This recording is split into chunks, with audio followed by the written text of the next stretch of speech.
বিয়েটা হয়েই গেল। হুম, আমিও বিবাহিত। আমারও এখন আলাদা ছোট্ট একটা সংসার হতো, কিন্তু এসে পড়লাম বড় বোনের সতীন হয়ে।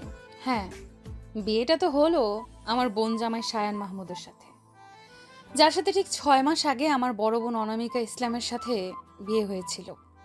না, আমার আপু মরেনি, বেঁচেই আছে।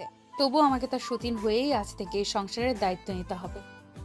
5 মাস আগে যখন ভাইয়া আপু ফ্যামিলি ট্রিপ থেকে ফিরছিল, তখন হঠাৎ অ্যাক্সিডেন্টে ভাইয়ার বাবা মা মারা যায় আর আপু চলে যায় কোমায়। মেরুদণ্ডের হাড় ভেঙেছে, মাথায় আঘাত লেগেছে। বাবা মাকে হারিয়ে সায়ান ভাইয়ার পৃথিবীতে অনামিকা আপু। সব ভালোই চলছিল, কিন্তু ওই যে কপালের লিখন, আমার ক্ষেত্রেও তাই হলো। আপুর জন্য রাখা নার্স আপুর টেক কেয়ার করেনি, সেই মূল্য আমাকে আমার জীবন দিয়ে দিতে হলো। কোনো কালেই আমি আমার বাবার প্রিয় ছিলাম না। আমার জায়গায় ছেলে আশা করেছিল, তো তাই হয়তো আমাকে মেনে নিতে পারেনি। সেদিকে আপু তার চোখের মনি বড় মেয়ে। আপুর দেখাশোনা করার জন্য আমাকে তার সতীন করার কোনো প্রয়োজন ছিল কিনা আমি জানি না, তবে বিগত 15 মিনিট যতটা আন্দাজ করেছি তা হলো: 1, আমাকে বিয়ে দিলে বাবার ঘাড়ের বোঝা কমবে। 2, সংসারটা নিজের মনে করে আগলে রাখবো, যদিও আমাকে বলা হয়েছে আপুর আমানতের সব। হুম, আচ্ছা, আমিও তো এখন সায়নের স্ত্রী, তাহলে কি করে এসব আপুর আমানত হলো? 3, মেয়ের জামাই যদি পরনারীতে আসক্ত হয়ে যায়, যদি আপুকে না রাখে, তাই তার জন্য তার বেড পার্টনার দিয়ে দিল। আপু তো কোনো একদিন সুস্থ হবে, সেদিন কি জবাব দিবে তারা? তার ভালোবাসার সংসারে কি আপু আমাকে মেনে নিবে?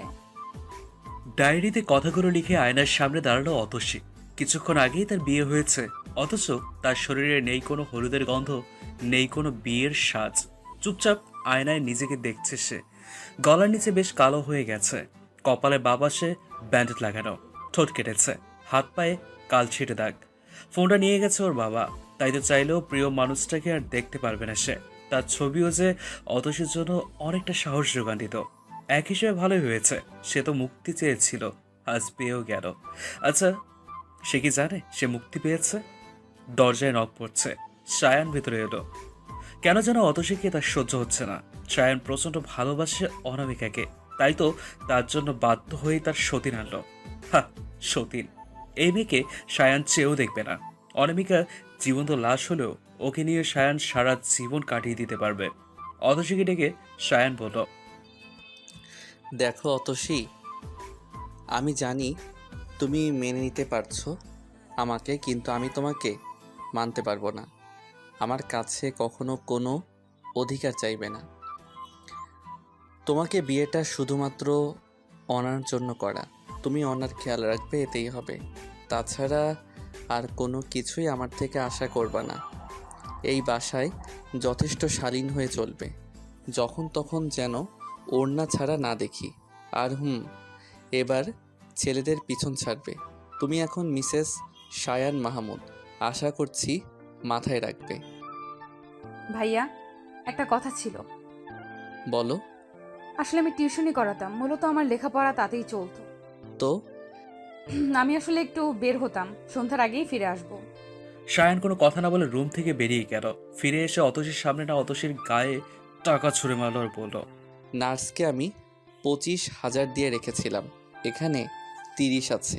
প্রতি মাসের 1 তারিখে পেয়ে যাবে, কিন্তু মাইন্ড ইট, অনার যত্নে যেন ক্ষতি না হয়। ঠোঁটের পাশে লেগে আবার একটু রক্ত আসলো। কষ্ট লাগছিল, কিন্তু প্রকাশ করে কি লাভ? টাকাগুলো রেখে অনামিকার কাছে চলে এলো অতসী। আপুর সব টাইম টেবিল করতে হয়, লিকুইড খাবার দেওয়া হয়। অতসী খাবারের চার্ট দেখে খাবার বানিয়ে এনে খাইয়ে দিল। হাত মুখ মুছিয়ে কাপড় চেঞ্জ করে দিয়েছে। অতসীর আপু খুব সুন্দরী, তাই তো সায়ান ভাইয়া মতো স্বামী পেয়েছে। দুজন দুজনের সমান সমান, রূপে গুণে কিংবা শিক্ষায়। আপুদের বিয়েটা হলো ঘরোয়াভাবেই। কথা ছিল ট্রিপ থেকে ফিরে এসে বড় করে আয়োজন করবে, কিন্তু তার আগেই সব ওলট পালট হয়ে গেছে। এসব ভাবতে ভাবতে কখন যে অথচ ঘুমিয়ে গেছে তার খেয়ালই নেই। কারণ সারাদিন না খাওয়া শরীরে টান ছিল না। ঘুম যখন ভাঙলো তখন বুঝতে পারলো ও কোথাও থেকে পড়ে যাচ্ছে, কারো কথার শব্দ শুনতে পাচ্ছে। এই বেহায়া মেয়ে, এত সাহস কি করে হয় আমার অনার পাশে ঘুমানোর? অনার জায়গা নিতে চাও? এটা আমার আর অনার খাট, এই ঘরে তুমি আসবে কিন্তু অনার সংসারে ঢোকার চেষ্টা করবে না। সাহস কি করে হয় এই খাটে স্পর্শ করার? এখানে অনা ব্যতীত অন্য কোনো মেয়ের জায়গা নেই। কথাগুলো বলে সায়ান জোরে ধাক্কা দিয়ে ফেলে দিল। অতসীর হাত পা কাঁপছে। ঘুম ঘুম চোখে দরজার কাছে দুপা মুড়ে বসে অস্ফুট স্বরে ডেকে উঠল। ও মা! অতসীর মা মাগরিবের নামাজ পড়ে কেবল দুচোখ বন্ধ করেছিল। হঠাৎ মনে হলো অতসী ডাকছে। চোখ খুলে দেখে মেয়ে তো নেই, থাকবেই বা কি করে? মেয়ে তো অনামিকার বাসায়। অতসীর বাবা, মেয়েটার একটু খোঁজ খবর। কতবার বলেছি আমাকে অতসীর বাবা বলবা না, বলছি না অনামিকার বাবা বলে ডাকতে? কেন অনামিকার বাবা বলে ডাকবো? অতসী আমার বড় সন্তান, তাই অতসীর বাবা বলেই ডাকবো। অতসী না, অনামিকা আমাদের সন্তান। হ্যাঁ, মানছি অনামিকা আমাদের সন্তানের মতো, কিন্তু কেন আপনি নিজের মেয়ের সাথে এমন করেন? কোনো দায়িত্ব তো পালন করলেন না, মেয়েটাকে কোনো দিন আদর করে মা ডাকটাও ডাকলেন না। অথচ অথচ কি? তোর মেয়ের জন্মের সময় আমার থেকে সব কেড়ে নিয়েছে, ভুলে গেছিস? শোন, অনামিকা আমাদের প্রথম সন্তান। ও আমাদের সন্তান, আর কারো না। ওর থেকে প্রথম মা বাবা ডাক শুনেছি। আর হ্যাঁ, আমার মেয়েটা 5 মাস পর কোমা থেকে ফিরেছে, কিন্তু প্যারালাইজড। সব শুনতে পাচ্ছে, অথচ রেসপন্স দেখাচ্ছে না। সময় মতো দেখাবে। এখন ওর সেবা যত্নের প্রয়োজন, তাই অতসীর ওখানে থাকা বেশি দরকার। মেয়েটার পরীক্ষা চলছে। তোর মেয়ে জজ হবে না, ব্যারিস্টার। যে এত পড়তে হবে? আপনি কি মানুষ? অনামিকা তো কোথায় কোথায় আমার মায়ের সাথে তোর অপয়ার তুলনা করবি না, ভুলে যাস না। তোর ওই মেয়ের জন্মের সময় আমার অনামিকার মাকে খেয়েছে, আমার অনামিকাকে অনাথ করেছে, আবার আমার থেকে আমার কলিজার টুকরা বোনকে কেড়ে নিয়েছে। এসব আপনি কি বলছেন? ও কিভাবে নিবে? সেদিন যা হয়েছিল সবটা অ্যাক্সিডেন্ট মাত্র। কিন্তু সেদিন ওই মেয়ে জন্ম নিল অনামিকাকে অনাথ করে। না, অনামিকা অনাথ হবে কেন? অনামিকা তো পেয়েছে মা বাবা হিসাবে মামা মামিকে, কিন্তু আমার মেয়েটা জন্মের সাথে সাথে অনাথ হয়েছে। আমি অতসীর প্রতি দায়িত্বের অবহেলা করিনি। তাই বুঝি অনামিকার সতীন বানিয়ে রেখে এলেন? আমার অনামিকা মা সুস্থ হলে সব ঠিক হয়ে যাবে। দোয়া করো অনামিকা একটু একটু রেসপন্স করুক। অনামিকা সুস্থ হলে কি করবেন? শায়ন অতসীর ডিভোর্স দিবেন? আমার মেয়েটার জীবন জীবন না। আমিরুল ইসলাম আর কথা বাড়ায় না, চলে যায়। তার কাছে উত্তর আছে কি? নেই। কিন্তু অনামিকা তার দায়িত্ব, তার বোনের শেষ অংশ। অনামিকার জন্য সে সব করবে। কখনো জানতে দেবে না অনামিকা তাদের সন্তান না। অনামিকাকে আগলে রাখবে সবটা দিয়ে। ডক্টর এসে অনামিকাকে চেক আপ করছে। অনামিকার রেসপন্স খুব কম। ব্রেনের অনেকটা অংশ কাজ করছে খুব ধীরে। 5 মাস কোমায় থাকার জন্য কি হাত পা খুব একটা নড়াচ্ছে না? কিন্তু সব বোঝা যাবে টেস্টের রিপোর্ট আসলে।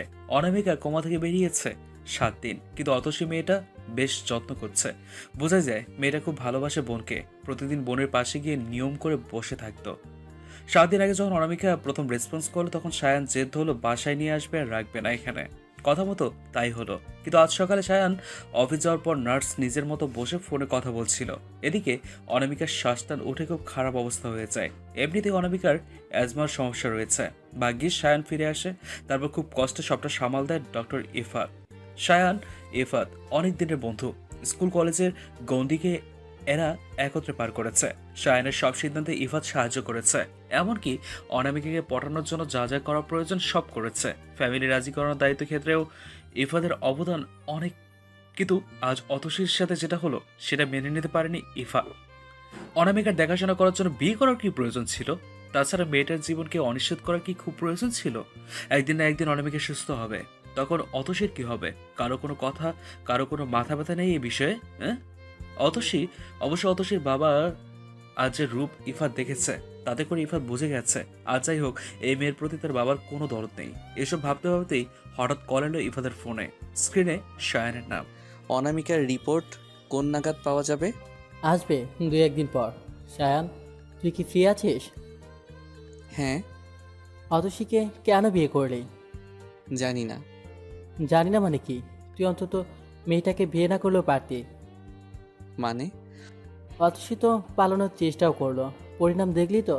যদি তুই একবার না করতি তাহলে তো বিয়ে করতে হতো না।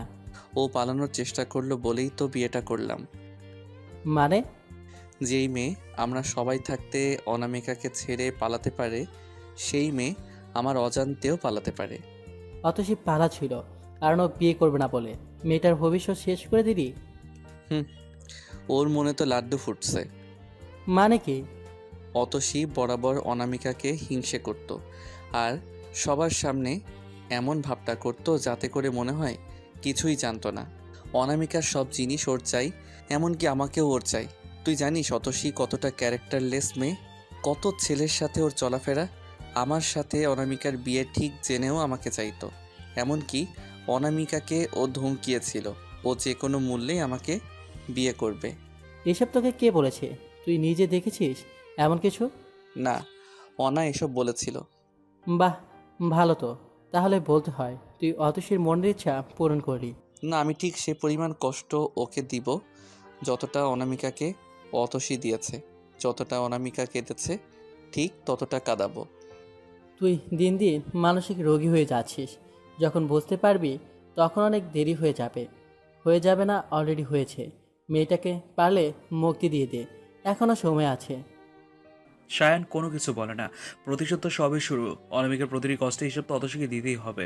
তারপর না হয় মুক্তির কথা চিন্তা করা যাবে। স্টাডি রুম থেকে বেরিয়ে বেডরুমে যাওয়ার সময় অতসীর রুম পড়ল। আজ তাদের বাসর রাত। অতসী কি তার জন্য অপেক্ষা করছে নাকি? সাত পাঁচ ভেবে অতসীর রুমে গেল সায়ান। বেঘরে ঘুমাচ্ছে সে। নিষ্পাপ লাগছে, কিন্তু মিস অতসী, তোমার এই চেহারার পিছনে যে এক জঘন্য ব্যক্তি লুকিয়ে আছে, যাকে সায়ান টেনে হিচড়ে বের করে আনবে। খুব ইচ্ছে ছিল তোমার, তাই না, আমার বউ হওয়ার? এজন্য তুমি এত জঘন্য খেলায় মেতে উঠেছিলে। সেদিন তোমার জন্য আমার পরিবার শেষ করে দিয়েছ। তোমার জন্য আজ আমার এই অবস্থা। সব থেকেও নেই, তোমাকে তো আমি ছাড়বো না। তুমি কতটা অসহায় হতে যাচ্ছ তুমি নিজেও জানো না। অনামিকার প্রতি করা তোমার প্রতিটা অত্যাচারের হিসেব তুমি পাবে। আমার মা বাবাকে খুন তুমি করেছো। সেদিন যদি তুমি জঘন্য নাটকটা না করতে, তাহলে আমি এত ডেসপারেট হতাম না, অ্যাক্সিডেন্ট হতো না। অনামিকার মান সম্মান নিয়ে খেলতে চেয়েছিলে না তুমি? তোমাকে আমি মাঝ রাস্তায় বেইজ্জত করব। বিয়ের পরদিন মেয়েদের জীবনের সকালটা হয় অনেকটা মুগ্ধতায় পরিপূর্ণ সকাল। স্বামীর সংসারের প্রথম সকাল, নতুন জীবনের নতুন অধ্যায়। কিন্তু অতসীর জন্য এমন কিছুই নেই। অনামিকার সংসার, অনামিকার স্বামী সম্পর্কের সাথে সতীন হলেও অতসীর কোনো জায়গা হয়তো নেই এই সংসারে। এই সংসারে মনে হয় হবেও না। আফসোস নেই, যার বাবার সংসারে সে ছিল না থাকার মতো, এটা তো আবার তার বাবার আদরের মেয়ের সংসার। মাঝে মধ্যে অতসীর মনে হয় সে তার বাবার মেয়ে না, না হলে তার বাবা তার সাথে এতটা খারাপ কিছু করতো না। ছোটবেলা অনামিকা হয়তো সত্য বলতো, অতসীকে রাস্তায় কুড়িয়ে পেয়েছিল। প্রথমে বিশ্বাস করতো না, কিন্তু যখন থেকে ওর বাবাও রাস্তার মেয়ে বলে ডাকতো, তখন থেকে অতসী নিজেও মনে করা হয়তো তাকে সত্যি রাস্তায় কুড়িয়ে পেয়েছে। সকাল সকাল ঘুম ভাঙলো অতসীর। ঘুম থেকে উঠে ফ্রেশ হয়ে তার চা খাওয়া খুব দরকার। মেয়েটা খুব চাখোর। চা বানিয়ে রুমে যেতেই সায়নের ডাক পড়ল। কয়েক চুমুক সবে নিয়েছে, কিন্তু সায়নের চিল্লে নিতে আচ্ছা। সারের মতো চেঁচাচ্ছেন কেন? কি বললা? না মানে ডাকছিলেন কেন? তোমাকে এমনি এমনি মাসে 30,000 টাকা দিয়ে রাখিনি। যাও, অনাকে ফ্রেশ করো। অতসী কোনো উত্তর দেয় না, চুপচাপ অনামিকাকে ফ্রেশ করিয়ে খাইয়ে দিয়ে আসে। সায়ন স্টাডি রুমে বসে বসে সব দেখছিল। অতসীকে সে বিশ্বাস করে না, তাই কাল রাতেই সিসি ক্যামেরা লাগানো হয়েছে পুরো রুমে। অতসী অনামিকার সাথে উল্টোপাল্টা কিছু করলে ওকে শেষ করে দেবে। অতসী যখন অনামিকার পা মুছিয়ে দিচ্ছিল তখন সায়ান হাসতে থাকে, বিদ্রুপের হাসি। ডুব দেয় অতীতে। কল দেওয়ার পর অনেকক্ষণ যাবৎ কান্না করছে অনামিকা। ওর প্রতিটি নাক টান দিয়ে কান্নার সুর যেন তীরের মতো বিচ্ছে। অনা, কি হয়েছে? কিছু না। কাঁদছো কেন? কাঁদছি না তো। আমি বুঝি তো, কেউ কিছু বলেছে। এবার অনামিকার কান্নার বেগ বেড়ে গেল। ফুপাতে ফুপাতে বলল, অতসী বাসার কোনো কাজ করে না, সব কাজ আমি করি। আজ একটু পানি আনতে বলেছি বলে ও আমাকে যা ইচ্ছা বলে গালি দিল। আর জানো কি বলল? কি? আমাকে নাকি সারা জীবন ওর দাসীবন্দি হয়ে থাকতে হবে, ওর বাসায় কাজ করে খেতে হবে। কথা বলে আবার কাঁদতে থাকে অনামিকা। সায়নের প্রচন্ড রাগ সেদিন উঠলেও কিচ্ছু করতে পারেনি। কিন্তু আজ মিস অতসীকে সে অনামিকা দেখাশোনা করার জন্য রেখেছে, যে অনামিকার কাজের লোক ব্যতীত কিছুই নয়। অনামিকা বুঝতে না পারলেও অনুভব তো করতে পারবে। ঘোর কাটলো ফোন কলে। শায়ানের ফ্রেন্ড আরহান কল দিয়েছে। পেশায় সে একজন অ্যাডভোকেট, শায়ানের লিগ্যাল অ্যাডভাইজারও বলা যেতে পারে। সায়ান, তুই কি শিওর? হ্যাঁ, কিন্তু এতে অতিশীল লাইফ রিস্কে পড়ে যাবে। I don't care about her, I just want that man. ভেবে বলিস, আজ থেকে অতিশী তোর নামে পরিচিত হবে।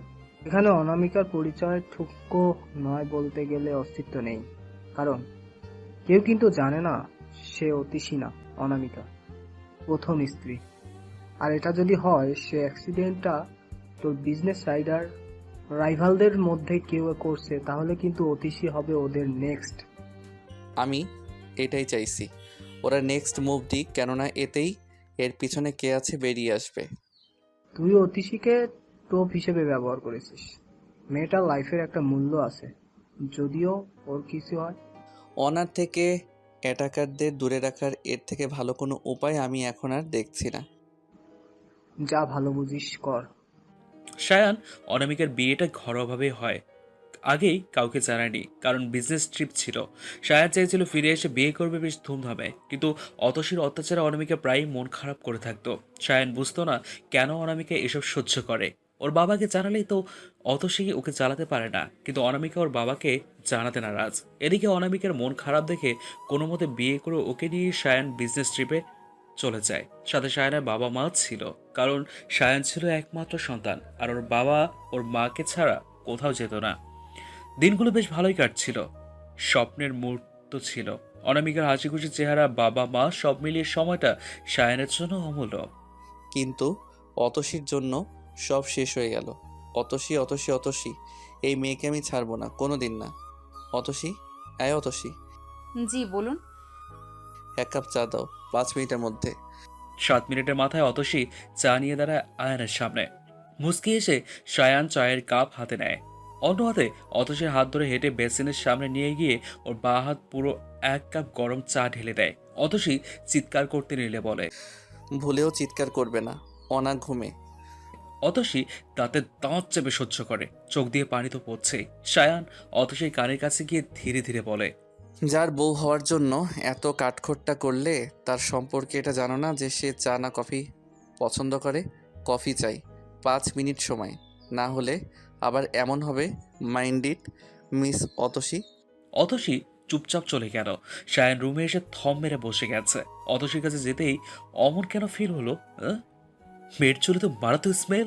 কি দেয় চুলে, আর এত লম্বা চুল। বরাবরই শায়ানের লম্বা চুল পছন্দ হলেও অনামিকার চুল এত বড় রাখতো না গরমের কারণে। উফ, কি সব ভাবছে সে। দ্রুত ফোন বের করে ম্যানেজারকে কল দিয়ে আজকের পার্টির সম্পর্কে সব কাজ দেখে নিতে বলল। আজ সে মিসেস শায়ান মাহমুদ হিসেবে অতসীকে পরিচয় করিয়ে দেবে। অতসী হয়তো চিন্তাও করতে পারবে না যে পরিচয় সে এতদিন পেতে চেয়েছিল, সেই পরিচয় পেয়েও ওর জীবনে কতটা বিপদ ডেকে আনছে। হা হা। কথাগুলো ভেবে বিদ্রুপের হাসি হাসতে হাসতে পেছনের দিকে ঘুরতেই শায়ানের মনে হলো কেউ ওর দিকে গরম কিছুটা ছুঁড়ে মেরেছে। উফ, গলার দিকে বুকে চলে যাচ্ছে। চোখ গরম করে সামনে তাকাতে দেখে অতসী দাঁড়িয়ে আছে, যার হাতে কফির মগ। তার মানে অতসী গরম কফি শায়ানকে ছুঁড়ে মেরেছে। হ্যাঁ, এত সাহস কি করে হয় ওর? কিছু বলার আগে অতসী বাঁ হাতের তর্জনে নাড়িয়ে বলল, মিস্টার শায়ান মাহমুদ, ভুলেও আমাকে এতটা অবলা নারী ভাববেন না। আমি স্টার জলসার কোনো সিরিয়ালের নায়িকা নই যে আপনি অত্যাচার করবেন আর আমি সহ্য করব। মনে রাখবেন, আপনি যদি বুনো ওল হয়ে থাকেন তাহলে আমিও বাঘাতে তো। অতসী এমন একটা কাজ করতে পারে, এটা শায়ানের চিন্তা ভাবনা বাইরে ছিল। অবশ্য অনামিকাকে যে এভাবে প্রতিনিয়ত অত্যাচারগুলো করতো, এখানে আজকের বিষয় কিছুই না। ফ্রেশ হয়ে অনামিকার কাছে গিয়ে বসে শায়ানের 2 হাতের মাঝে অনামিকার ডান হাত। কথা ছিল আজকে ঠিক নতুন বউয়ের মতো করে সাজিয়ে ঘরে তুলবে। সে রাতে যখন ওরা মালয়েশিয়াতে রিসেপশনে শপিং করছিল, সে রাতেও অনামিকা খুব খুশি ছিল। হঠাৎ শায়ানের ফোনের মেসেঞ্জারে ওই রিকোয়েস্ট মেসেজ, ছবিগুলো সব ওলটপালট করে দিল। কেন সেদিন যে অনামিকাকে শায়ান কষ্ট দিয়েছিল, ওসব ছবি মেসেজ দেখার পর শায়ানের একবারের জন্য মনে হয়নি সেই সব ফেক। অনামিকা বারবার বলেছিল এইসব অতসীর করা, ও গ্রাফিক্সের কাজ শিখছে, ও এসব করেছে। কিন্তু শায়ান তখন অনামিকাকে বিশ্বাস করেনি। রেগে অনামিকার গায়ে হাত তুলল। নেক্সট ফ্লাইটে বিডিতে ফিরে এয়ারপোর্ট থেকে বনানী বাসায় আসার সময় অ্যাক্সিডেন্টটা হলো। অ্যাক্সিডেন্টটা মা বাবার স্পট ডেথ। অনামিকার বেশ লাগলো। শায়ানের পায়ে লেগেছিল। ড্রাইভারের ডান হাত চলে যায়। পেছন থেকে ট্রাক এসে ধাক্কা দেয়। শায়ানের মা বাবাকে বাটি দেওয়ার সামর্থ্য হয়নি শায়ানের, এতটা দুর্বল ছিল, অসহায় হয়ে পড়েছিল শুধুই অতসীর জন্য। বিষয়টা শায়ান পরে চিন্তা করে। অতসী অনামিকাকে সরানোর জন্য ফেক স্ক্রিনশট বানিয়ে শায়ানকে পাঠায়। শায়ান বিশ্বাস করে, কিন্তু ফিরে আসার পর ওদের অ্যাক্সিডেন্টের বিষয়টা অজানা। কে করিয়েছিল এসব? শায়ানের আপনজন বলতে এখন শুধুই ওর স্ত্রী। ওর স্ত্রী হবে অ্যাটাকারদের জন্য নেক্সট, তাই টোপ হিসেবে অতসীকে ব্যবহার করবে। নিজের রুমে বসে গলার লকেটটা হাতে নিয়ে দেখছিল অতসী। দিহানের দেয়া শেষ চিহ্ন। আচ্ছা, দিহান কি কখনো জানবে যে অতসী কতটা কষ্টে আছে? নাকি সে কখনোই খোঁজ নেবে না? হয়তো নেবে না, কারণ অতসী শুধুই তার জন্য অপমানের ছিল। সে পাইলট আর অতসী ন্যাশনাল স্টুডেন্ট। তার আগে পিছে কত মেয়েরা ঘুরে, আর সেখানে অতসী ব্যাকডেটেড। বোরখা পরে বিলাসিতা নেই, আসলে বিলাসিতা করার ক্ষমতা নেই। উচ্চ মধ্যবিত্ত ফ্যামিলি থাকলেও ক্লাস 8-এর পর বাবার কাছ থেকে 2 পয়সাও পায়নি। অতসীর প্রতি দিহানে যা ছিল সবটা ছিল মোহ, আবেগ বা নেশা।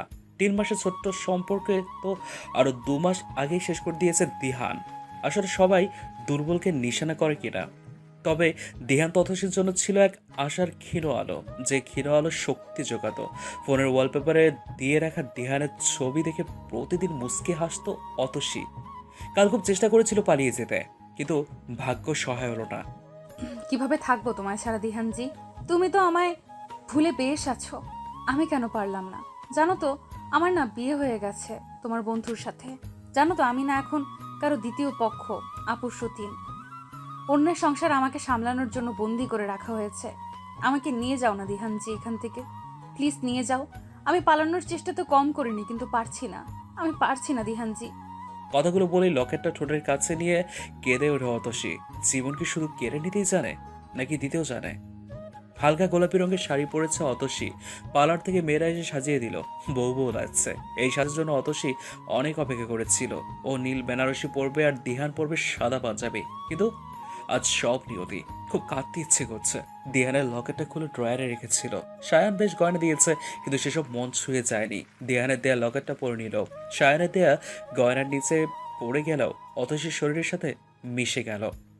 সাদা রঙের শার্টের সাথে অ্যাশ কালারের স্যুট, হালকা গোলাপি রঙের করে metal belt, Rolex submariner rich watch. জুতোর ব্র্যান্ডটা অতসী জানে না। এক নজরে দেখলো শায়ানকে। হ্যাঁ, সুপুরুষ, যথেষ্ট স্মার্ট, কিন্তু অতসীর কাছে সে দুনিয়ার সব থেকে বড় কাপুরুষ। হঠাৎ অতসীকে দেখে শায়ান তাই আগলা করে বিছানায় ফেলে দেয়। অতসীকে বলে টাই পরিয়ে দিতে। অনিচ্ছা সত্ত্বেও অতসী এগিয়ে যায়। শায়ান যথেষ্ট লম্বা হওয়ায় নাগাল পাচ্ছিল না। টুল আনতে যাবে, তখন শায়ান ওর কোমর জড়িয়ে উঁচু করে তোলে। অতসী প্রথমে অবাক হলেও পরে বুঝতে পারে শায়ান কেন এমন করছে। কোমরের মাংস ভেদ করছে, মনে হয় শায়ানের নখ ততক্ষণে। অতসী দাঁতে দাঁত চেপে টাই বাঁধছিল। হঠাৎ একটু উঁচু হয়ে শায়ানের গলার বাঁ পাশে শার্টের কলার ধরে। শায়ান আরো একটু উঁচু করতেই অতসী খুব জোরে শায়ানের গলায় কামড় দেয়। এটা কি ছিল অতসী? শায়ান বেশ রেগে জিজ্ঞেস করে। অতসী কোমরের পাশের শাড়ি উঠিয়ে জিজ্ঞেস করে, তাহলে এটা কি ছিল? আমাদের বিয়ে হয়েছে তো, তোমার শরীরে লাভ সাইন না থাকলে চলে?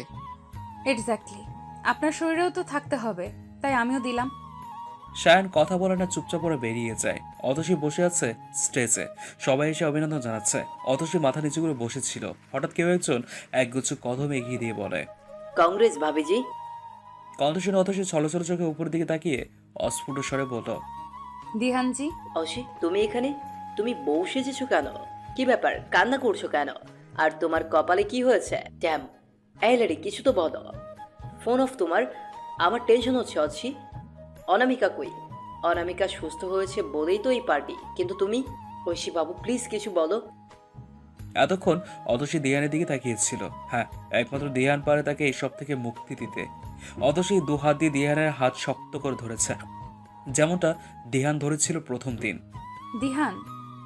বলার আগেই শায়ান এসে দিহানের হাত থেকে অতসীর হাত ছাড়িয়ে নিজের হাতে নিয়ে নেয়। অতসী ছাড়াতে চাইলেও পারে না। দিহান অবাক হয়ে তাকিয়ে আছে শায়ানের দিকে। কেউ একজন অ্যানাউন্সমেন্ট করে শায়ান অতসীকে নিয়ে।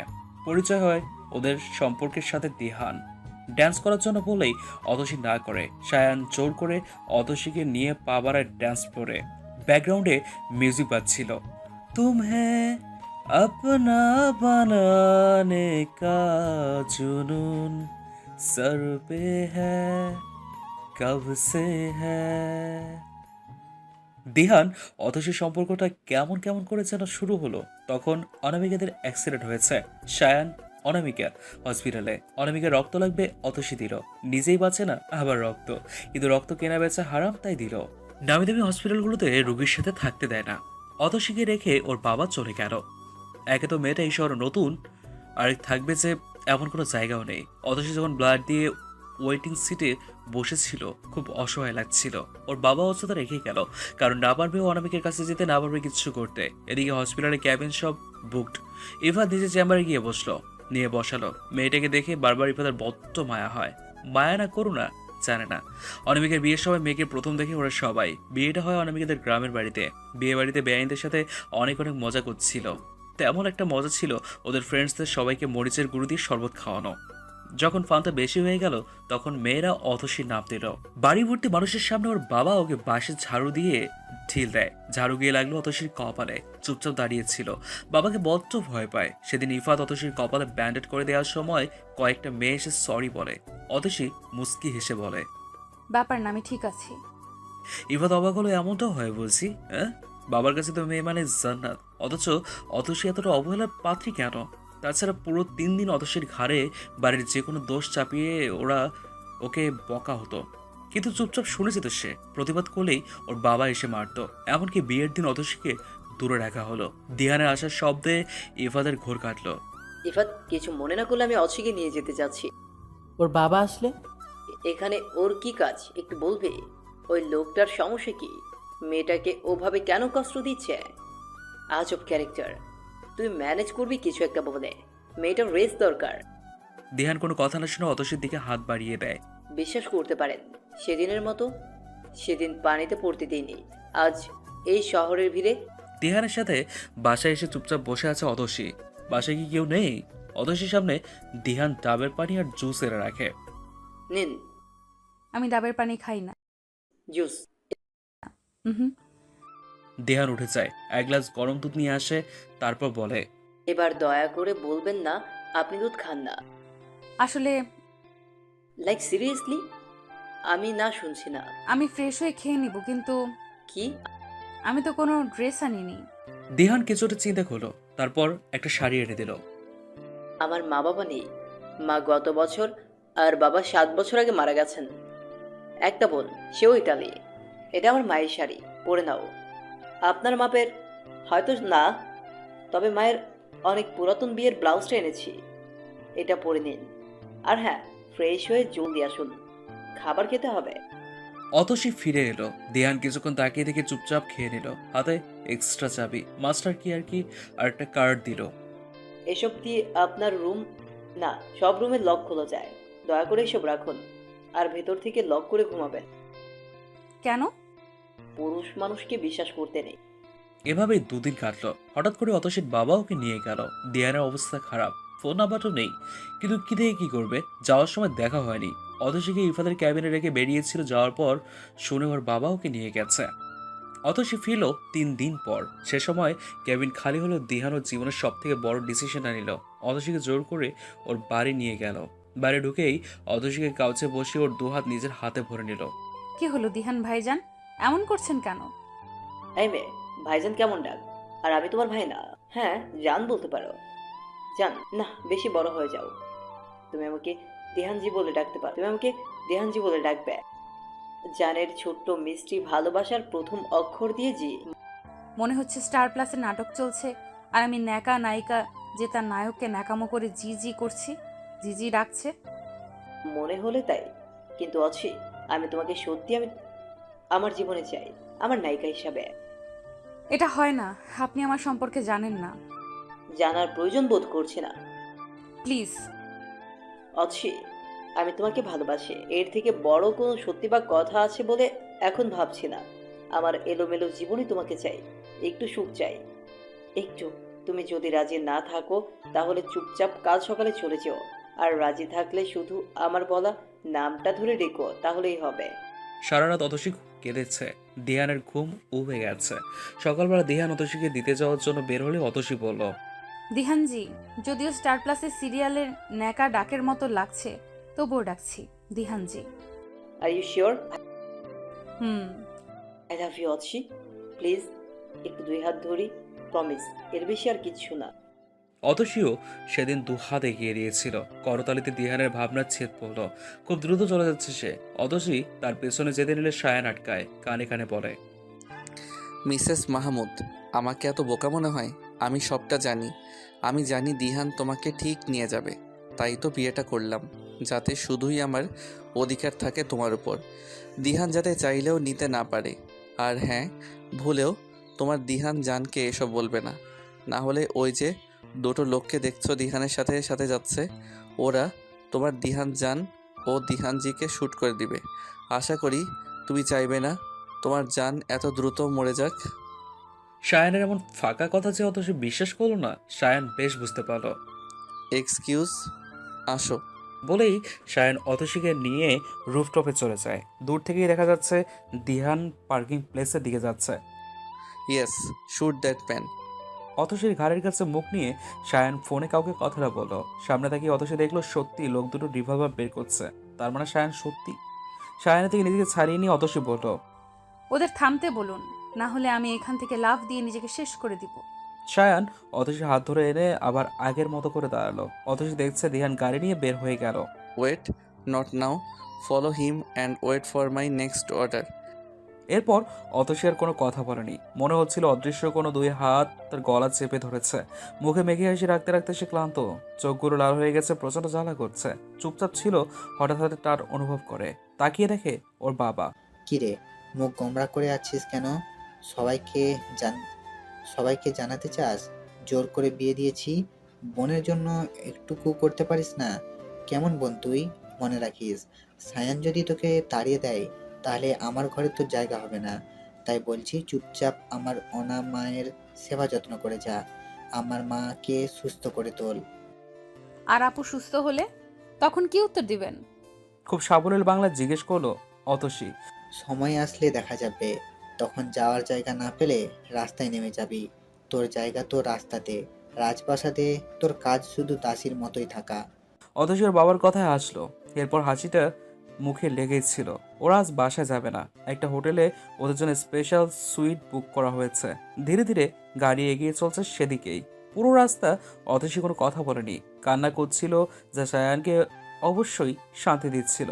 সায়ান বেশ সুখে বাসায় ফিরল। অতসী রুমে যেতে নিলেই সায়ান ওর হাত ধরে টেনে নিয়ে বলল, কেমন লাগলো সারপ্রাইজ?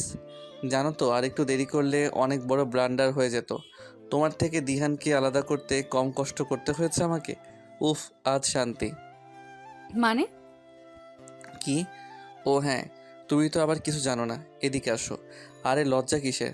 তুমি তো আমার এই সান্নিধ্য চেয়েছিলে, আমার স্পর্শ গভীরভাবে চাইতে। তাহলে বলো কিভাবে দিহানের হয়ে থাকতে দেই? মানে কি বলতে চাচ্ছেন? হসপিটালে থাকতেই আমি খবর পাই তোমার দিহানের সম্পর্কের। আমার সব কিছু কেড়ে নিয়ে তুমি দিহানের সাথে খুশি থাকবে, বিশ্বাস করো, মানতে পারিনি। তাই তো দিহানের জন্মদিনের দিন সুযোগ নিয়েছিলাম। হয়তো বিপরীত কিছু হতে পারত, কিন্তু রিস্কটা আমাকে নিতেই হয়েছিল। হ্যাঁ, আমি সেদিন ছিলাম দিহানের সাথে। আমরা দুজন মিলে বেশ ড্রিঙ্ক করি। ও প্রথমে রাজি হয়নি, তাই বলে তো এতদিনের প্ল্যান নষ্ট হতে দিতে পারি না। যখন বুঝলাম দিহানের নেশা হয়ে গেছে, ওকে বাসায় রেখে আসলাম।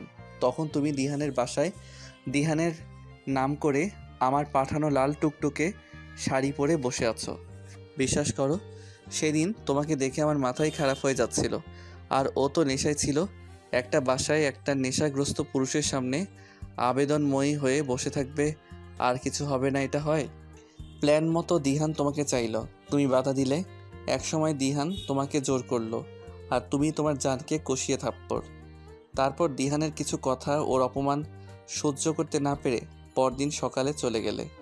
সেদিন সারা রাত কী হলো আমি সব দেখছিলাম। জানো তো, তোমাদের বিচ্ছেদ আমার প্রশান্তি হয়ে উঠল। দিহানের নাম্বার থেকে তোমার নাম্বার, আর তোমার নাম্বার থেকে দিহানের নাম্বার সিম কোম্পানি থেকে ব্লক করিয়ে দেই।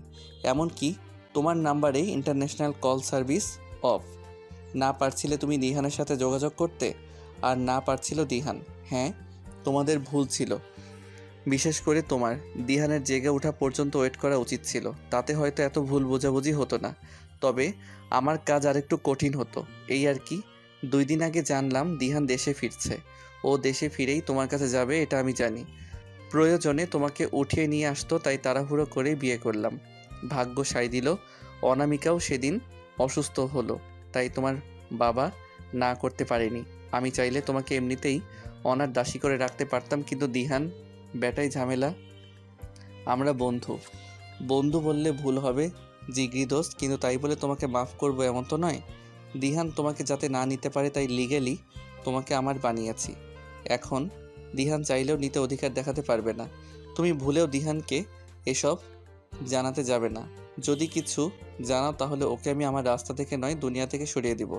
বেচারার মা বাবা নেই, বোন দেশের বাহিরে, শিয়াল কুকুরে টেনে ছিঁড়ে খাবে, তুমি কি তাই চাও? এতক্ষণ অতসী চুপচাপ দাঁড়িয়ে সায়ানের কথা শুনছিল। এই মানুষটা তার জীবন নিয়ে এভাবে খেলতে পারে না। না, সে থাকবে না, সে চলে যাবে, সব জানাবে সে। দিহানকে জানালে অবশ্যই দিহান কিছু করবে। এই কাপুরুষের সাথে সে থাকবে না। কি হলো, কিছু তো বলো। আপনি একটা কাপুরুষ। না, কাপুরুষ না, আপনি একটা কমন জেন্ডার। আর আপনি মানুষই না, কিভাবে পারলেন?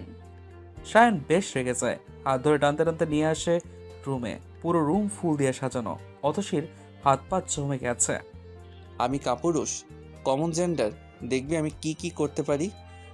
অতসীর হাত মুচড়ে ধরে চিৎকার করে বলে সায়ান। অতসী ওর পায়ে লাথি মেরে সরে আসে। কি করবি তুই? কি করবি? রেপ করবি? ভোগ করবি? বিছানায় নিবি? নে, প্রমাণ দে তোর কাপুরুষতার। এই জন্যই বিয়ে করেছিস তো? আমি তোর কি ক্ষতি করেছি রে? ওই মানুষটা ছিল যে আমাকে বুঝতো, আগলে রাখতো, আর তুই তাকে কেড়ে নিলি। কেড়ে দাঁড়িয়ে আছিস কেন? আয়, ফলাও কর তোর পুরুষত্ব, স্বামিত্ব। কথাগুলো বলতে বলতে অতসী নিজের শরীরের গয়নাগুলো খুলে ছুঁড়ে ছুঁড়ে মারছিল। দুল খোলার সময় কান থেকে রক্ত বের হয়। হাতে চুড়ি দিয়ে হাত বেশ খানিকটা ছুলে গেছে, গলায় লেগেছে। এক পর্যায়ে অতসী শাড়ির আঁচল খুলে ফেলে। সায়ান অতসীর এই রূপ আগে দেখেনি। চুপচাপ মেয়েটা তো আগ্রাসী, চাইলে সে ভোগ করতে পারবে অতসীকে, কিন্তু অতটাও খারাপ সে না। চুপচাপ বেরিয়ে যায়। কান্না করতে করতে অতসী একসময় ফ্লোরে বসে পড়ে। নিজের দুহাতে চুল টেনে জোরে জোরে দিহানের নাম ধরে কাঁদতে থাকে। আচ্ছা বাবা, আমি কি সত্যি তোমার অবৈধ সন্তান? 11 বছর বয়সী অনামিকার মুখে এমন কথা শুনে বিস্ময়ে তাকিয়ে আছেন আমিরুল ইসলাম। এসব কি বলছো মা? কে বলেছে এসব? কেন? অতসী তো স্কুলের সবাইকে তাই বলে। কি বলেছে? তোমাদের বিয়ের বয়স 11, আর আমার বয়সও 11 কিভাবে হয়?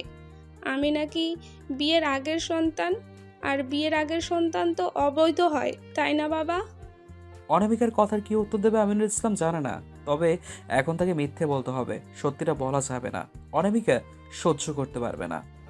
আরে মা, শোনো তো, ছোটবেলা থেকেই তুমি খালি পড়তে চাইতে, একটুখানি থাকতেই শুধু কান্না করতে স্কুলে যাব, তাই তো তোমার বয়স বাড়িয়ে স্কুলে ভর্তি করতে হয়েছে। সত্যি তো বাবা? তাহলে অতসী যে বলে। না, আর বলবে না।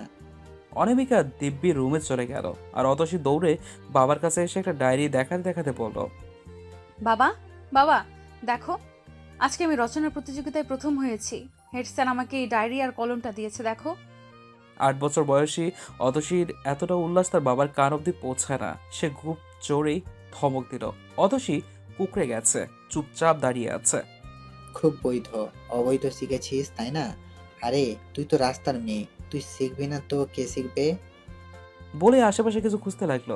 বাসার একটা ছোট ডান্ডি পেয়েও গেল। হাত পাত, হাত পাত বলছি। জোরে জোরে ধমকিয়ে যাচ্ছে সে। ছোট্ট অতসী চুপচাপ হাত বাড়িয়ে দেয়, কারণ জানে তার বাবা আজকে মারবে। দু হাতে ততক্ষণ পর্যন্ত মারলো যতক্ষণ হাত ফুলে না গেল। অতসীর মা থামাতে আসলে তার শরীরেও কিছু লাগলো। যখন অতসীর মায়ের লাগলো তখন ওর বাবা থেমে যায়। অতসীর মায়ের হাতে লেগে প্রায় কেটেছে। খুব দ্রুত অতসীর বাবা ফ্রিজ থেকে বরফ নিয়ে এসে হাতে লাগাতে গেলে অতসীর মা বলে, আমার দুহাত শক্ত আছে, রক্ত ঝোলও সামলে নিব, কিন্তু আমার ছোট্ট মেয়েটা এতটা সইতে পারে না। ওকে মারবেন না, আর যদি মারেন তাহলে আজ বিষ কিনে এনে দিবেন, ওকে নিজ হাতে খাইয়ে দিব, তখন না হয় আপনি শান্তি পাবেন। ছোট্ট অতসী সেদিন পুকুরের পানিতে দুহাত ডুবিয়ে রেখেছিল অনেকক্ষণ। রাতে ভাত খেতে পারেনি, ডায়েরিটা খুব যত্ন করে তুলে রাখে। অতসীর পুরস্কার কিংবা সার্টিফিকেটস এর কোনো অভাব নেই। ঘর পরিষ্কার করার সময় আজ অতসীর মা অতসীর প্রথম পুরস্কার ডায়েরিটা পেল। হাতে নিতেই অতীতে হারিয়ে গিয়েছিল সে। অতসীর দিনগুলো কেমন যেন যাচ্ছে। অনামিকার সেবা যত্ন, তারপর সায়ানের সাথে মাঝে মধ্যে বাইরে যাওয়া, বিভিন্ন পার্টি অ্যাটেন্ড করা, বাইরে ডিনার করা। বেস্ট কাপল হিসেবে এই 1 মাসে অনেকেই তাদের উদাহরণ দেয়। এই 1 মাস অতসী যে দিহানের সাথে যোগাযোগ করার চেষ্টা করেনি এমনটা নয়, কিন্তু পারেনি। পুরো বাসায় সিসি ক্যামেরা লাগানো, বাসায় ফোনের সব কানেকশন বন্ধ, কাজের লোকগুলোর সাথে কথা বলা যায় না। সব থেকে মারাত্মক হলো অতসীর জন্য বডিগার্ড রেখেছে সায়ান। 24 ঘন্টা তার উপর করার নজর থাকে। বড্ড অসহ্য লাগছে এসব। বিউটিশিয়ান এসছে, বাইরে বের হওয়ার কথাও থাকলেই আসে, পুতুলের মতো করে সাজিয়ে দেয়। আজ অতসীকে লাইম কালারের শাড়ি পরিয়েছে, হালকা কাজল, হালকা মেকআপ, চুলগুলো খোপা করে বেলি ফুলের মালা পরিয়ে দেবে। বেশ উঁচু করে খোপা বাঁধতে গেলে অতসী থামতে পড়ে। দিহানের বলা কথাটা মনে পড়ে যাচ্ছে বারবার। যখন অনামিকারা হসপিটালে ছিল তখন মাঝে মধ্যে দিহান বায়না ধরতো শাড়ি পরার জন্য, অতসীও না করতো না। একদিন অতসীকে কপালে টিপ দিয়ে দিতে গেলে অতসী মানা করে, কারণ ইসলামে টিপ পরিয়েতে নারীকে সরাসরি পতিতাদের সাথে তুলনা করা হয়। তখন দিহান অতসীর চুল খুলে দেয় আর বলে, একটা মানবেন আর অপরটা মানবেন না। বুঝলাম না।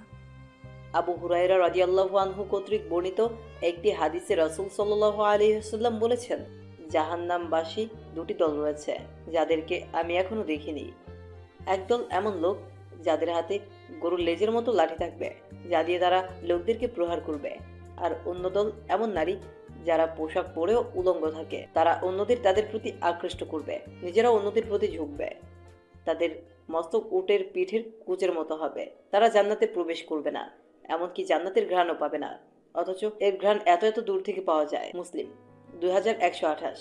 হাদিসের ভাষা হলো, উটের পিঠের কুচের মতো।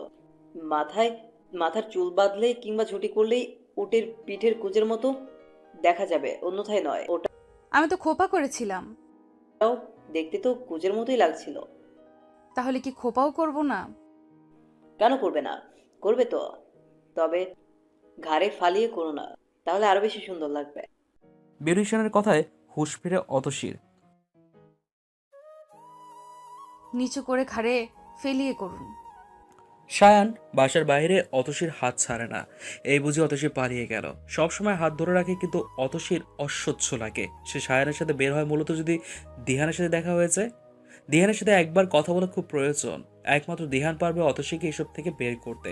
এসব ভাবতে ভাবতে কখন যে ওরা পৌঁছে যায় খেয়াল করেনি অতসী। একদম অন্ধকার। হঠাৎ সায়ান হাত ছেড়ে দেয়। কিন্তু কেন? সায়ন তো এমন করে না। হঠাৎ অতসী হাতে কারো স্পর্শ অনুভব করলো, খুব কাছ থেকে। ব্যাকগ্রাউন্ডে মিউজিক বেজে উঠল। স্পটলাইট পড়তেই চেহারা স্পষ্ট হলো দিহান। অতসী দুটো হার্টবিট মিস করলো। আজকে সবটা জানবে আর ফিরবে না। কিন্তু আজ দিহানের চোখের ভাষা বড্ড অচেনা লাগছে। খুব শক্ত আর বাজেভাবে স্পর্শ করছে সে। ওর সাথে তাল মিলিয়ে কাপল ডান্সটা করতে প্রায় কষ্ট হচ্ছে অতসীর। অনেকবার কথা বলার চেষ্টা করলো, কিন্তু অতসীর কোনো কথা দিহান শুনলই না। গান শেষে দিহান অতসীর কানে কানে পড়ল, তুমি ভুলো কিসে মে, মেরি পেহলি খাতো তুম হো। গান শেষে দিহান অতসীর হাত খুব শক্ত করে ধরে অন্য হাত বাড়িয়ে দেয় অন্ধকারে। লাল চুড়ি পরা একটা মেয়ের হাত। মেয়েটা আলোতে আসতেই দিহান অতসীর হাত ছেড়ে দিয়ে বলে, meet my wife, Mrs Raima Mehbub, wife of Dihan Mehbub. Atasi দুপা পিছিয়ে যায় আর সামনে মেয়েটা দৌড়ে এসে ওর উপর পড়ে। অতসী, দোস্ত তুই কই হারিয়ে গিয়েছিলি? এতটা পর আমি তোর, সেদিন এক্সাম হল থেকে আমি আগে বের হলাম, আর তোকে পাইনি। কই ছিলি তুই? আমি তো তোকে খুঁজে হয়রান। পরে আন্টির কাছে সবটা শুনলাম। দোস্ত, তোর সাথে আমার অনেক কথা আছে। দিহান রাইমাকে ওর ওয়াইফ বলে পরিচয় দিল কেন? ও কি তাহলে রাইমাকে... না না, তা কি করে হয়? তার প্রাক্তন প্রেমিক তার বেস্ট ফ্রেন্ডকে বিয়ে করেছে, তার শেষ আশাও শেষ হয়ে গেল। ঘোর কাটে রাইমা তাকে। জানিস তো, যখন বিয়ে ঠিক হলো তখন তোকে আমার সব থেকে বেশি প্রয়োজন ছিল। ফোনেও যোগাযোগ করতে পারিনি। আজ সকালে দিহান বলল আমার জন্য সারপ্রাইজ আছে। আগে যদি জানতাম তুই হবি আমার বিয়ের গিফট, তাহলে আরো আগে বিয়ে করে নিতাম। অতসী কিছুই বলল না, চুপচাপ দাঁড়িয়ে আছে। সায়ানকে খুঁজছে। সায়ান খানিকটা দূরে দাঁড়িয়েছিল, মুখে মুচকে হাসি। দিহানের দিকে তাকালো অতসী। প্রতিশোধ প্রতিশোধ নিল দিহান। কেন অপেক্ষা করো না? হ্যাঁ, সেদিন সে সারপ্রাইজ পেয়েছিল সায়ান অতসীর বিয়েতে, তাই বলে আজ অতসীকে সারপ্রাইজ দিল? হ্যাঁ, একটু কি অপেক্ষা করা যেত না? রাইমা কথা বলেই যাচ্ছে। দিহান চুপচাপ দাঁড়িয়ে আছে আর অতসীকে দেখছে। অসহ্য লাগছে অতসীর। রাইমাকে থামিয়ে দিয়ে অতসী বলল, আমি জানতাম না তোর বিয়ে, সত্যি সারপ্রাইজ হয়েছি, লাইফের বেস্ট সারপ্রাইজ। তোকে দেওয়ার মতো আজ আমার কাছে কিছুই নেই। না রে, আছে, একটা জিনিস আছে। গলার ভারী নেকলেসের নিচে থেকে গলার সাথে লেগে থাকা চিকন চেনের সাথে একটা লকেট, সেটাই খুলে অতসী রাইমার হাতে দিল। আমার সর্বস্ব তোকে দিয়ে গেলাম, ভালো থাকিস, ভালো রাখিস। বলে অতসী দ্রুত পায়ে সায়ানের কাছে গিয়ে কাঁপা কাঁপা কণ্ঠে বলল। আমাকে বাসায় নিয়ে চলুন প্লিজ।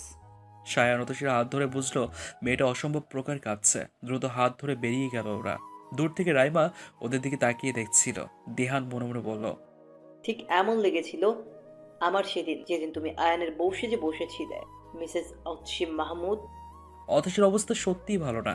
সায়ান বুঝতে পারছে এতটা শক্ত হয়তো নিতে পারেনি। অনবরত হাত পা কাঁপছে মেয়েটার। বা হাত দিয়ে ওকে কাছে টেনে এনে নিজের কাঁধে জোর করে মাথা রাখলো সায়ান। অতসী চোখ বন্ধ করে আছে। চোখের সামনে দিহানের চেহারা ভেসে উঠছে বারবার। কথাগুলো কানে বাজছে। এমনভাবে অতসী সব হারিয়ে ফেললো। হ্যাঁ, দিহান বেঁচে বেঁচে ওর বেস্ট ফ্রেন্ডকে বিয়ে করলো। হ্যাঁ, রাইমা অতসীর বেস্ট ফ্রেন্ড। বোনের ভালোবাসা সে অনিমিকার থেকে না, রাইমার থেকে পেয়েছে। যখন যখন বাবার কমতি অনুভব করেছে, রাইমার বাবা ওর মাথায় হাত রেখেছে। রাইমার মায়ের কাছে রাইমার আগে অতসী। রাইমার কোনো দোষ দেওয়া যায় না, কারণ ও তো জানেই না দিহান নামের কেউ অতসীর জীবনে ছিল। হ্যাঁ, অতসী বলতে চায়নি এমন নয়, কিন্তু ঢাকা থেকে টাঙ্গাইল, আবার টাঙ্গাইল থেকে ঢাকা যাতায়াত করতে করতে অতসীর দিনগুলো যাচ্ছিল। আজ অতসী মনে হচ্ছে সে সত্যিই মরে যাবে। গলার কিছু একটা আটকে আছে, যার শ্বাস নিতেও খুব কষ্ট দিচ্ছে। সায়ানকে ছাড়িয়ে অতসী দ্রুত উপরে উঠে যায়। ডুপ্লেক্সের ওপর তলাতে কাজের লোক সবসময় থাকে না। অতসী হয়তো নিজের ক্ষতি করবে এই ভেবে সায়ান দ্রুত গিয়ে ওকে ধরে। অতসী পাগলের মতো নিজের হাত পা ছোটাচ্ছিল। বেগতিক অবস্থায় সায়ান দিশেহারা জড়িয়ে ধরল অতসীকে। এটাই যেন কার হলো না জানে। পিচ্ছি অতসীর শরীরে এত শক্তি কই থেকে এলো? সে সায়ানকে ধাক্কা দিয়ে সরিয়ে কষিয়ে একটা থাপ্পড় মারে ঠাটিয়ে। কি পেয়েছেন কি আমাকে আপনারা? আমাকে কি মানুষ বলে মনে হয় না আপনার? যখন যা চাইবেন তাই করবেন। বলতে পারেন কি ক্ষতি করেছে আপনাদের? আমার সব তো কেড়েই নিলেন, এখন শ্বাসটাও কেড়ে নিন। বাবার কাছে খুব বেশি ছিলাম, এত যখন বেশি, তাহলে রাস্তা থেকে কুড়িয়ে কেন এনেছিল বলতে পারেন? কেন মানুষ করলো? রাস্তায় পড়ে থাকতাম, কুকুর শিয়াল খেয়ে নিত, তাহলে তো বেঁচে যেতাম।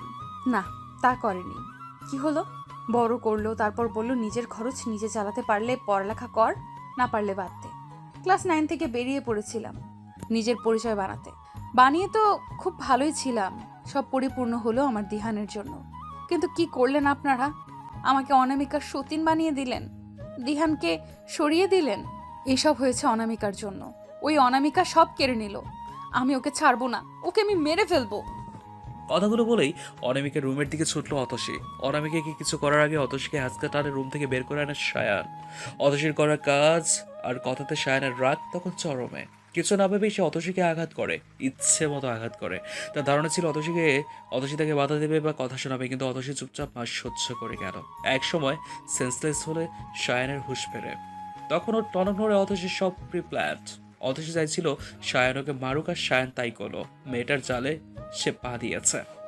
চোখে মুখে পানি দিতেও যখন ওর জ্ঞান ফিরল না, তখন কল দিল ইফাতকে। ইফাত দিহানের সাথে ছিল, কোনোভাবে ম্যানেজ করে চলে আসলো। ইফাতের ধারণা ছিল অনামিকার কিছু হয়েছে, কিন্তু এসে দেখলো কাউচের পাশে ফ্লোরে অতসী পড়ে আছে। পরনের শাড়ি অনেকটা লাল হয়ে গেছে, চোখ মুখের অবস্থা ভীষণ খারাপ। রেপ করেছিস? সায়ান অবাক চোখে তাকিয়ে আছে।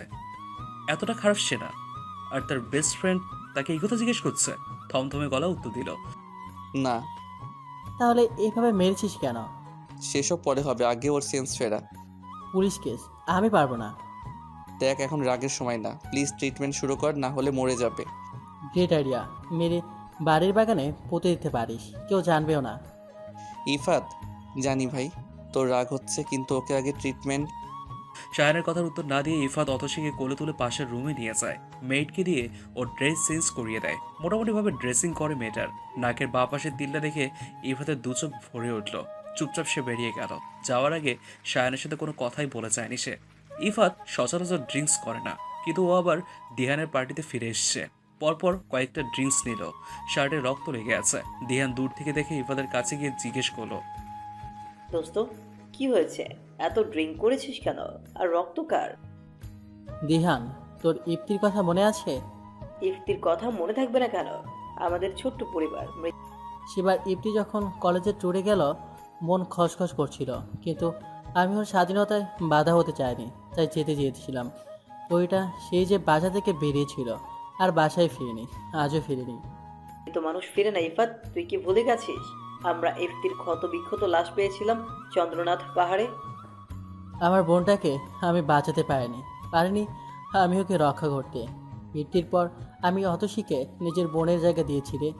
অতসীর নাকের বা পাশে তিল দেখে মনে হয় আমার ইপ্তি ফিরে এসেছে। ওর ভাইয়া ডাকা আমাকে ইপ্তির কমতি পৌঁছে দেয় না, কিন্তু আমি আমার এই বোনকেও বাঁচাতে পারলাম না।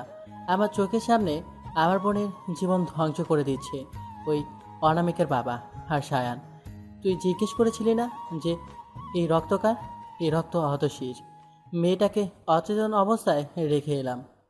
কথাগুলো ইফাত বলেছিল আর কান্না করছিল। দিহানের মনে হাজার প্রশ্ন ঘুরপাক খাচ্ছে। ইফাত, ক্লিয়ার করে বল, ওরা তো মোস্ট হ্যাপিয়েস্ট কাপল, তাই না? কি বলছি ইফাত? অলসি তো সুস্থ কালো, তাহলে কি হয়েছে? মানে কি বলছিস এসব? হ্যাপিয়েস্ট কাপল। সায়ান জোর করে অতসীকে বিয়ে করেছে। অতসী নিজের চায় শাওনকে বিয়ে করেনি। খুব চেষ্টা করে পালিয়ে যেতে, কিন্তু যেতে পারেনি। সেদিন ওর বাবা ওকে খুব মারে, শেষ লাথিটা ওর মুখে মারে। ওর ঠোঁট কেটে রক্ত পড়ছিল, তবুও বিয়েতে রাজি ছিল না। তারপর ওর বাবা ওর মাকে মেরে ফেলার হুমকি দিলে বিয়েতে রাজি হয়। আর হ্যাপিয়েস্ট কাপল। সায়ানের জন্য অতসী শুধুই একটা দাবার কোটি, যা দিয়ে অ্যাক্সিডেন্ট করিয়েছিল, এসব বের করতে চাচ্ছে সে। ইফাদের এসব কথা শুনে দিহান চমকে ওঠে। টেবিলে পরপর কয়েকবার বাঁ হাত দিয়ে আঘাত করে। দিহান চিৎকার করে বলে ওঠে, আগে বলিসনি কেন? আর শায়নের সাহস কি করে হয় আমার অছির গায়ে হাত তোলার? আমি ওর জান নিয়ে নিব, চল তুই আমার সাথে। থুর অতসী। ইফাত প্রশ্ন করে দিহানকে। দিহান ওদের মাঝে সবটা বলে। এটাও বলে, অছিকে দেখানোর জন্য ও ওর বেস্ট ফ্রেন্ডকে বিয়ে করেছে, কিন্তু সে অছিকে ভালোবাসে। ওর প্রত্যাখ্যান সহ্য করতে না পেরে এসব করেছে। ইফাত দিহানকে থামিয়ে দেয়। অতসী ফিরবে না দিহান, কারণ আমি অতসীকে চিনি। ও নিজের জন্য কিছুই ভাববে না। আর সব থেকে বড় কথা, রাইমা তোর বিয়ে করাবো, তোর দায়িত্ব। তুই অতসীকে ছেড়ে দে দিহান। ও বাঁচলে বাঁচবে, মরলে মরবে। ওর কথা যদি তোর এতই চিন্তা হতো, তাহলে তুই ওর জন্য অপেক্ষা করতি। তারপর না হয় যাকে বাদ দে। মেয়েটা যেমন আছে তেমনই থাকতে দে। হয়তো কষ্ট হবে, কিন্তু বোন আমার ধৈর্যশীল মেয়ে, ঠিক কাটিয়ে উঠবে। কথাগুলো বলে ইফাত চলে গেল। দিহান চুপচাপ বসেছিল। না, কয়েকটা ঘন্টা আগে যদি এসব জানতো তাহলে হয়তো এসব সে কিছুই করতো না। এখন কি করবে সে? রাইমাকে জেদের বসে বিয়ে করলো, তাকে কোনো দিন অত সে জায়গা সে দিতে পারবে কি? না। হয়তো কোনো রাতের আধারে পুরুষত্ব জেগে উঠবে, কিন্তু মন থেকে সে কোনোদিনও মানতে পারবে না রাইমাকে। বউ সেজে হাজারো জল্পনা কল্পনা নিয়ে বসে আছে রাইমা। আজ তার বাসর রাত। কত স্বপ্ন থাকে এই রাত নিয়ে। বিবাহিত বান্ধবীদের থেকে শোনা বিভিন্ন কাহিনী, সিনেমায় দেখা ছোট্ট ছোট্ট মোমেন্ট, রোমান্টিক মোমেন্ট, কিংবা নিজের স্বপ্নগুলো। দিহানের উপস্থিতি বেশ বুঝতে পারছে রাইমা। আরো গুটিসুটি মেরে বসলো সে। হঠাৎ কারো গানের গলা শুনতে পেল। সামনে তাকিয়ে দেখে স্ক্রিনে একটা মেয়ে বেগুনি রঙের শাড়ি পরে গিটার হাতে বসে গান গাইছে। पहले कभी ना तूने मुझे गम दिया, फिर मुझे क्यों तन्हा कर दिया। गुजारे थे जो लम्हे प्यार के, हमेशा तुझे अपना मान के, तो फिर तूने बदली क्यों अदा, ये क्यों किया। कभी जो बादल बरसे मैं दिखूं तुझे आंखें भर के, तो लगे मुझे पहली बारिश की दुआ। तेरे पहलू में रह लूं मैं खुद को पागल, कह लूं तो गम दे या खुशियाँ सह लूं साथिया, आ साथिया।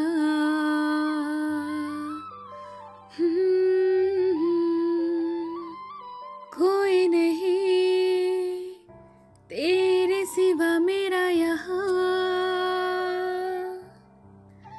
मंजिलें है मेरी तो सब यहाँ, मिटा दे जो भी आजा फासले मैं चाहूँ मुझे मुझसे बांट ले तो फिर तूने बदली क्यों अदा ये क्यों किया। স্ক্রিনে অতসী, পাশে দিহান বসে আছে। খুনসুটিময় তাদের সময়। বুকের মধ্যে মোচড় দিয়ে উঠল রাইমার। দিহান অপরূপভাবে স্ক্রিনে অতসীর দিকে তাকিয়ে আছে।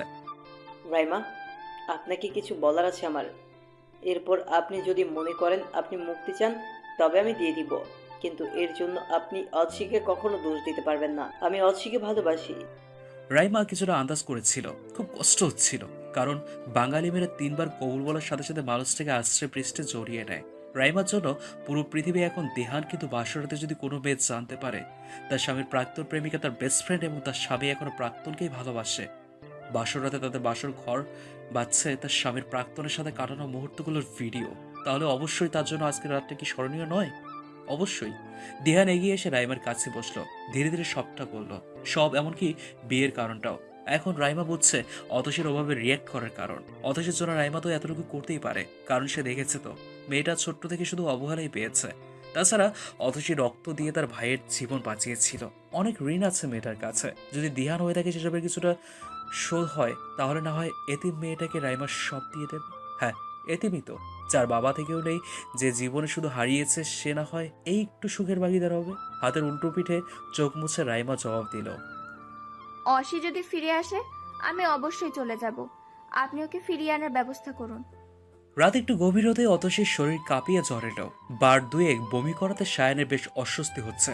মেয়েটার মাথায় লেগেছে, আর মাথায় ব্যথা পেলে যদি বমি করে তাহলে অনেক সমস্যা হয়। একদিকে অনামিকা, অন্যদিকে অতসী। নিজের প্রতি রাগ হচ্ছে সায়ানের, কিভাবে মেয়েটাকে মারলো। আসলে অনামিকাকে মারার কথা বলাতে মাথা ঠিক ছিল না তার। হ্যাঁ, সায়ানের একটা চাপা রাগ আছে অতসীর উপর, সেই রাগের বশে এমন করে, কারণ সায়ান তার মাকে খুব ভালোবাসে। প্রথম দেখাতে নাকি ওর মা অতসীকে পছন্দ করে, কিন্তু অতসী বিয়ের জন্য না করে দেয়। সায়ানের মা বড্ড অপমানিত হয়। সায়ান দেখতে যথেষ্ট হ্যান্ডসাম, স্মার্ট, টাকা পয়সা কম না, তাও অতসী সায়ানকে দেখতেও নাকি চায়নি। এই নিয়ে সায়ানের মায়ের বেশ মন খারাপ ছিল। এসব সায়ানকে জানায় অনামিকা। তারপর ধীরে ধীরে পরিচয়, বুঝতে পারে অনামিকাকে ভালোবেসে ফেলেছে। অনামিকার প্রতি অতসীর অত্যাচার কুড়ে কুড়ে খেত সায়ানকে।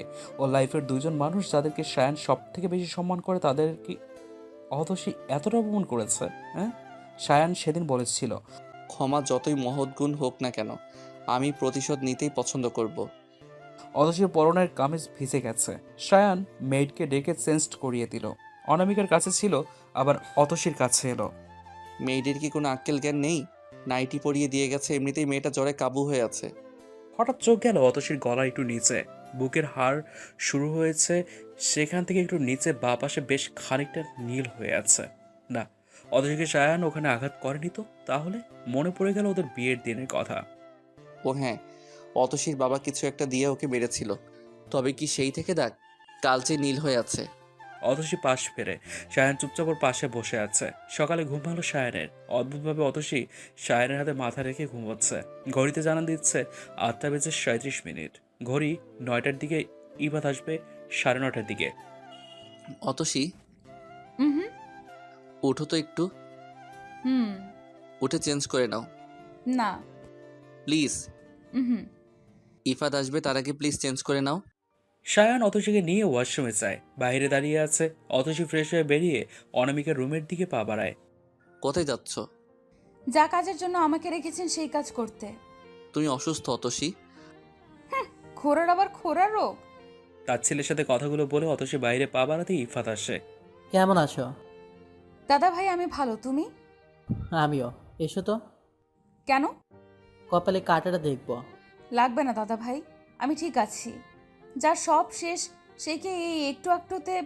তুমি এসো। ইফাতের জেদ অতসীর বড্ড ভালো লাগে। মনে হয় যেন ওর আপন ভাই সে। অতসী, একটা বার দেহানের কথা আমাকে বলতে। বাদ দাও। তুমি ফিরবে দেহানের কাছে? কথাটা শুনে অতসী চমকে ওঠে। কি বলছে এসব? দিহানের কাছে ফিরবে মানে? দিহানের কাছে ফিরলে রাইমার কি হবে?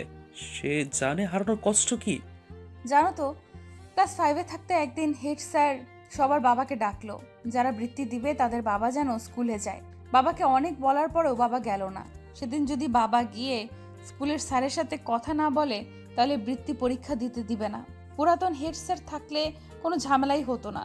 সেদিন অনামিকাকে নিয়ে বাবা মেলায় গিয়েছিল, শীতের মেলাতে, তাই স্কুলে যাওয়ার সময় তার হবে না।